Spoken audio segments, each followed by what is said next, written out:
Ata na. Alam nyo na ano ito mga kapaparts, nakita ko to sa YouTube.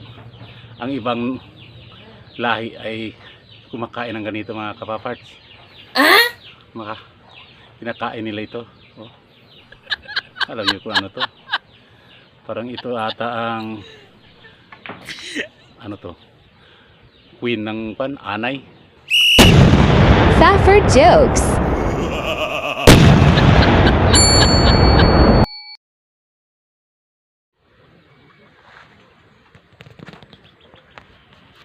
So, good morning mga kapaparts. Sa araw na to ay gagawa naman tayo ng ibang garden. So, dito ang project natin ngayon mga kapaparts. So, sa nakita nyo to, maraming mga bildo dyan. Ayan, magtanim tayo dyan ng alugbati. Ay, tulad nito. Ito mga similya ng alugbati mga kapaparts. So ang gagawin natin dyan ay gawing plat. Gawin natin yung plat kasi mataba yung mga lupa dyan kasi puno to ng kawayan. Tapos dyan natin ipaakyat yung lugbati para kung gusto tayo magkuha ng gulay. So anong gagawin natin ay is to cultivate this portion. Linisin natin to, lagyan ng lupa para kung saan itanim natin yung lugbati. So mga kapaparts, ito ang project natin ngayon upang mayroon tayong magawa sa araw na ito habang nandito tayo sa bahay mga kapaparts. Siyempre ang una natin gagawin ay tanggalin natin itong mga bildo na to. Marami itong mga bildo, mga bote. So for the safetyness dapat mag gloves. Ayun mga kapaparts, let's start. So marami dito mga bote, yung mga bildo. So tanggalin natin to. Ayan mga kapaparts, marami. Baka mapakan pa to ng mga bata mga kapaparts. So nandito lang sila. So dapat i-secure na natin to. Bakit ito marami talaga dito mga bote. Oh. Grabe oh, ang tulis, baka mapakan talaga ng mga bata dito. So, marami to.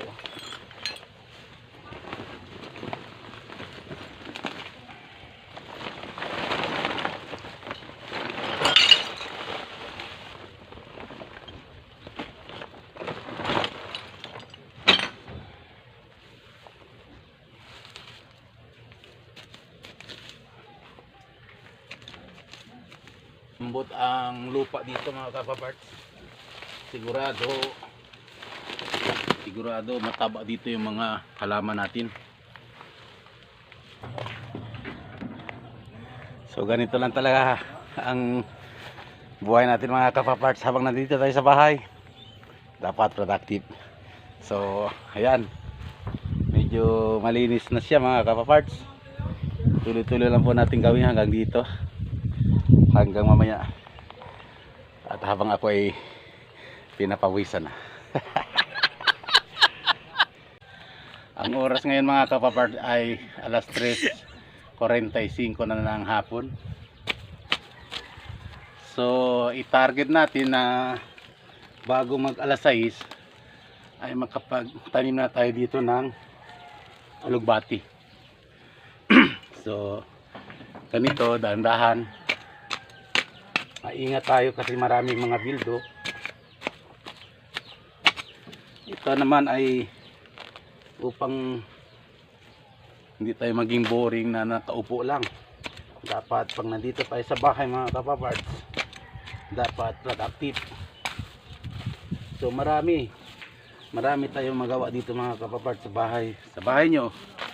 So hanap lang tayo ng paraan kung paano magtanim para balang araw hindi na tayo magbili. Hindi tayo bili ng bili. Kung may sobra, siyempre pwede natin ibenta, diba? So sa nakita natin dito ay sobrang taba ang lupa kasi dito dati namubulok yung mga dahon ng kawayan. So ngayon, dahil pinatay ko na itong kawayan to, pwede na tayo magtanim dito kahit ano, pwede kamatis. Pero sa pagka ngayon, uunahin ko yung lugbati. Kasi yung lugbati, gumapang yun. Gagapang yun dito yung lugbati. Magandang tingnan. Ang daling pumitas ng bunga, dahon. So dito natin itanim yung lugbati. Sigurado ang tataba talaga ng lugbati dito mga kapaparts.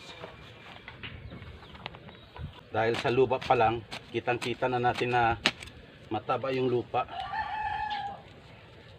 na galing sa namubulok ng mga dahon ng kawayan dati ito. Ayan oh, malambot siya.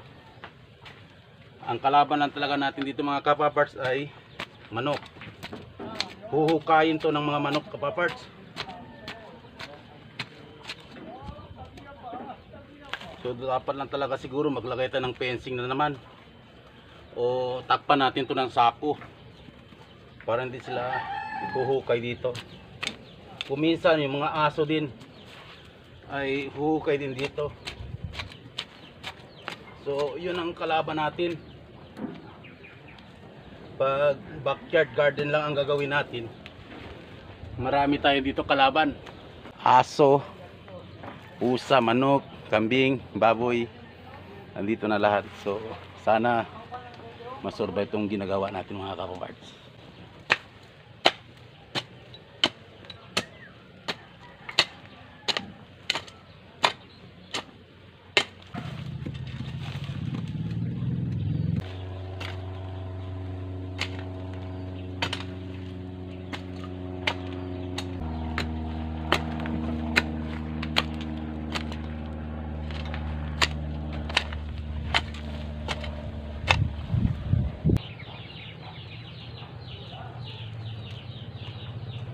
May nahuli ako dito mga kapaparts. Tana! Alam nyo na ano ito mga kapaparts? Nakita ko to sa YouTube. Ang ibang lahi ay kumakain ng ganito mga kapaparts. Kinakain nila ito. Oh. Alam nyo kung ano to? Parang ito ata ang ano to? Queen ng anay. No? Oh, ang laki-laki ng panyo. So dito lang muna. Diyan ka lang muna. Magdasal ka na hindi ka makita ng manok. Kasi pag makita ka ng manok, adjourn ka na. So mga kapaparts, malapit na to. Kunting kuha na lang. Tataba talaga dito yung lugbati. Ayan na mga kapaparts, ilang minuto lang ang lumipas, ganito na yung forma nangyari. Oh. So kunting arrangement na lang, pwede na natin itanim yung gusto nating itanim na lugbati para aakyat dyan mga kapaparts. So ang oras ngayon ay alas 4 pa lang 20 ng hapon. So ituloy-tuloy natin yung project natin.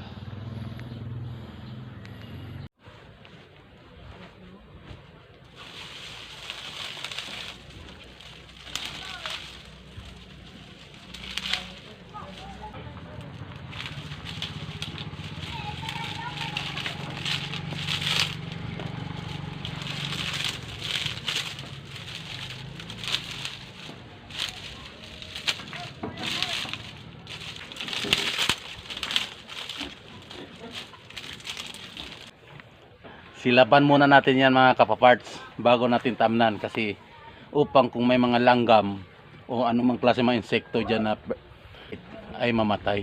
So susunugin muna natin yan. Yan ang purpose bakit natin sinusunog yan. Tapos yung uli nya, yung abo, siyempre bibisan natin ng tubig.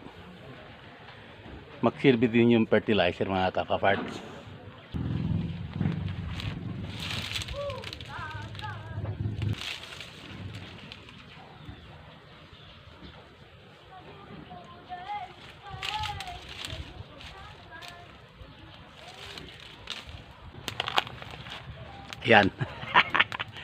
Naliliyap na mga kapaparts.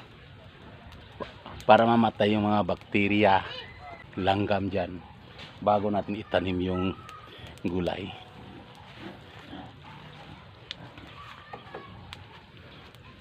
Lilia.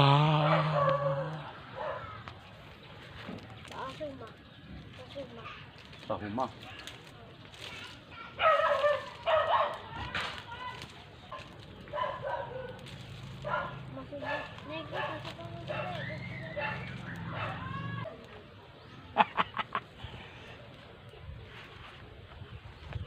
Ngayon dahil wala nang apoy, bihisa na natin ng tubig.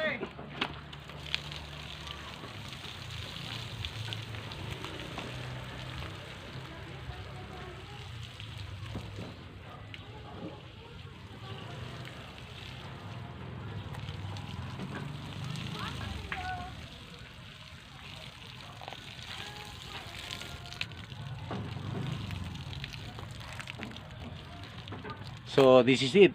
Ganito lang talaga mga kapapart yung procedure.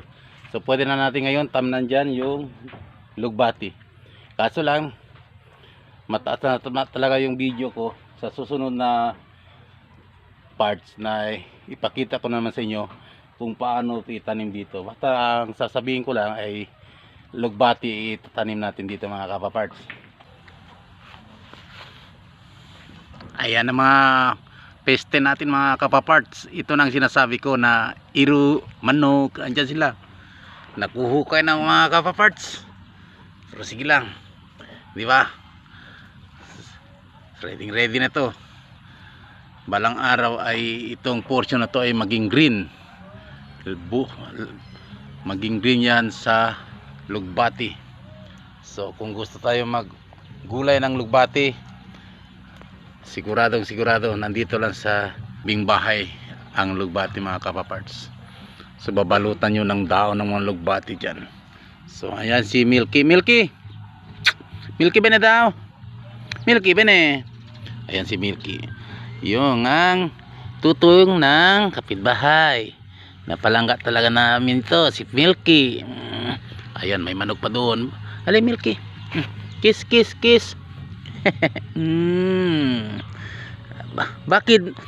Bakit si Milky ay payat? Nakasakit ba si Milky? May mga manok pa doon. Yan mga kapitbahay mga kapaparts. So ito ang tapos natin sa araw na to. So balang araw makita na natin to na nandito lang yung lugbati. Pwede rin natin taniman sana dito ng pechay or mustasa. Kaso lang mga kapaparts, sa dami ng mga manok dyan na paligid lang, aso, sa kuminsan pusa dyan magpukay dyan sila magtatai. So mahirapan tayo dyan. So sa pangangayon lang gagawin natin ay magtanim lang tayo ng mga gumagapang na halaman gaya ng lugbati, ampalaya, pwede rin dyan. Sitaw pwede rin dyan. Yung sitaw naman dito sa kabila, ayan may mga sitaw na yan dyan mga kapaparts. Sana tutubo na yun kasi 3 araw na ngayon. Sana tutubo na yan. So mga kapaparts, thank you and God bless. Thank you sa palaging sinusubaybayan sa Papar's Joke Tutorial Garden mga kapaparts. I wish you all protected by God. So as of now, bye bye. Safford Jokes.